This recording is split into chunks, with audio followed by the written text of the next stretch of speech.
सम्माननीय अध्यक्षज्यू, तत्कालीन इन्धन आपूर्ति असहजताका कारण इन्धन खपत कम गर्न र सार्वजनिक बिदा हुने अन्तर्राष्ट्रिय अभ्यासलाई मध्यनजर गरी नेपाल सरकार मन्त्री परिषदको मिति 2082 12-22 गतेको निर्णयबाट मिति 2082 12-23 गतेदेखि लागू हुने गरी शनिबार र आइतबार 2 दिने बिदा दिने व्यवस्था लागू गरिएको हो।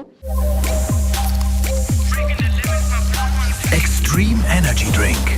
सार्वजनिक प्रशासनलाई थप परिणाममुखी बनाउन, कर्मचारीको कार्यजीवन सन्तुलन अभिवृद्धि गर्न, ऊर्जा तथा प्रशासनिक खर्चमा मितव्ययिता कायम गर्न, आन्तरिक पर्यटन प्रवर्धन गर्न तथा समग्र आर्थिक गतिविधिलाई चलायमान बनाउन सहयोग पुर्याउने उद्देश्यले सातामा 2 दिन सार्वजनिक बिदाको व्यवस्था कार्यान्वयनमा ल्याइएको हो।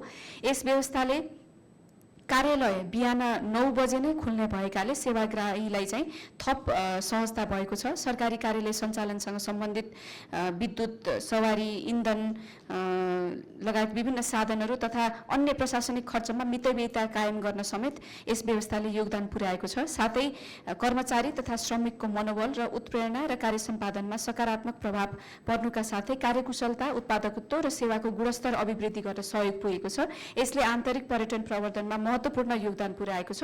छोटो अवधिका भ्रमण बढ्न गई देशका विभिन्न पर्यटकीय, धार्मिक तथा सांस्कृतिक गन्तव्यमा आन्तरिक पर्यटकको आवागमन वृद्धि भएको छ, जसबाट आर्थिक गतिविधि विस्तार भई स्थानीय अर्थतन्त्र चलायमान बनाउन पनि सहयोग पुगेको छ।